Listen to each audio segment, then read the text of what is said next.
Orang Kudus. Sobat Katolikana, saatnya kita simak kisah orang kudus yang dipersembahkan oleh Radio Katolikana.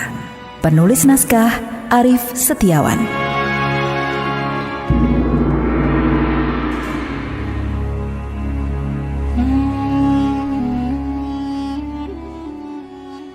Saudara-saudari, hari ini kita akan mengikuti perjalanan Santa Jeanne d'Arc.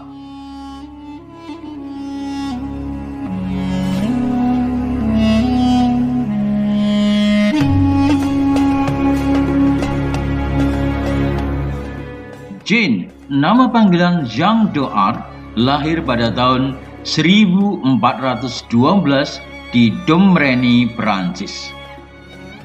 Ayahnya Jacobus Arc dan ibunya Elizabeth mendidik dan membesarkannya menjadi seorang wanita petani yang rajin, peramah dan periang. Tetapi sebagaimana keadaan wanita desa lainnya, Jeanne tidak tahu bagaimana membaca dan menulis alias buta huruf. Ketika berusia 14 tahun saat menjaga domba-domba di padang, Jeanne mengalami suatu penglihatan aneh. Dilihatnya sebuah cahaya ajaib yang terang benderang dan sebuah suara. Jeanne, anakku, jadilah anak yang baik-baik.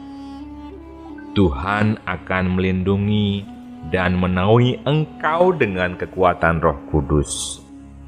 Suatu saat engkau akan menolong raja untuk menyelamatkan Prancis dari bahaya peperangan dan dari pendudukan tentara Inggris. Untuk itu, temuilah putra mahkota. Dia butuh bantuanmu. Saat itu, situasi Prancis sangat kacau oleh amukan perang dan pendudukan tentara Inggris. Sedangkan Dauphin, sang putra mahkota, belum dinobatkan menjadi raja. Jeanne yang mendapat kepercayaan dari Tuhan segera maju berperang dengan menunggangi seekor kuda putih sambil memegang bendera yang bertuliskan semboyan Yesus Maria. Bersama para serdadu Prancis, Jeanne berhasil memporak-porandakan pasukan Inggris di Orleans. Kemenangan ini memberikan peluang emas untuk menyelenggarakan pesta penobatan Dauphin menjadi Raja Prancis dengan gelar Charles ke-7. Setelah penobatan itu, Jeanne memimpin lagi sepasukan tentara Prancis untuk merebut Paris dari tangan tentara Inggris. Tetapi mereka dipukul mundur dan menderita kekalahan besar. Jeanne sendiri ditangkap dan dibawa ke Inggris dan dipenjarakan di istana Rouen selama 9 bulan. Kemudian, ia dihadapkan ke pengadilan Uskup Beauvais dengan tuduhan melakukan praktek sihir dan tahayul. Ia menolak tuntutan untuk mengungkapkan suara-suara ajaib dari surga yang didengarnya dahulu.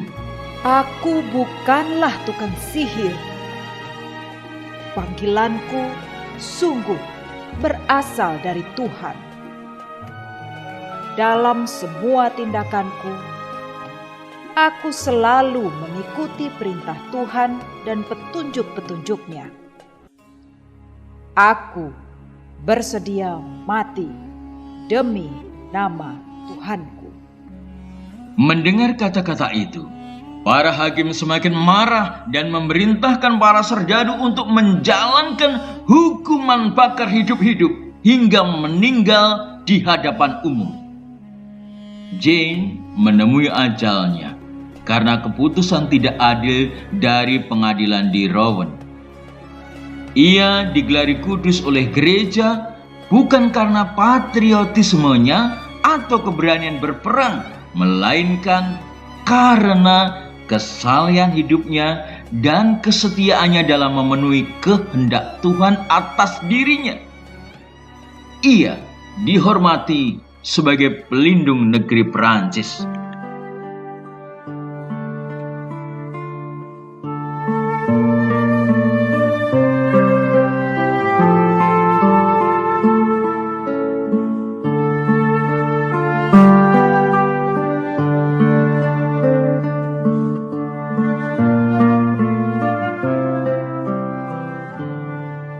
Saudara-saudari, momen apa yang paling menggelisahkan bagi seorang pendaki gunung? Kehilangan tujuan. Mungkin dia memeriksa peta atau kompasnya baik-baik, tapi mulai bertanya-tanya, aneh. Rute sudah benar, tapi tujuan tidak juga kelihatan. Keadaan medan malah lebih sukar dari yang diperkirakan, atau sama sekali tidak seperti yang Anda bayangkan. Dalam kitab Yeremia bab 18 ayat 1-6 dikisahkan, Allah menyuruh Yeremia, "Pergilah dengan segera ke rumah seorang penjunan." Seorang penjunan memulai pekerjaannya dengan meraup tanah liat. Tanah liat yang biasa diinjak-injak, dia bawa dan dicuci. Lalu tiba saat sang penjunan mulai melakukan sesuatu. Tanah liat itu ditaruh di atas pelarikan, dibanting, dipotong, ditekan, dipadatkan, terus dan terus.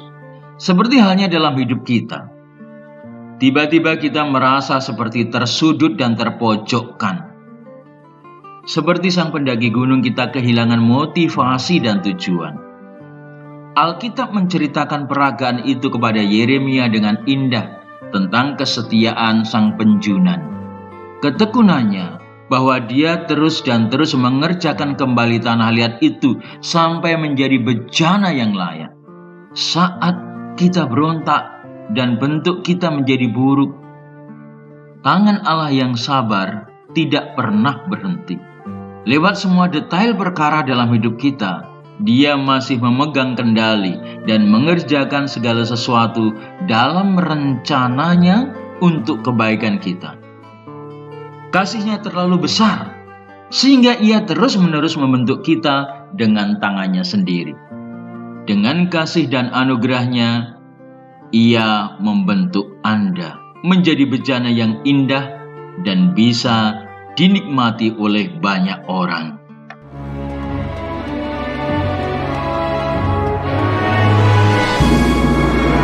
Demikian kisah orang kudus hari ini. Kisah orang kudus dapat Anda simak di Radio Katolikana setiap hari pukul 12 waktu Indonesia Barat dan pukul 19 waktu Indonesia Barat. Sampai jumpa di kisah orang kudus selanjutnya.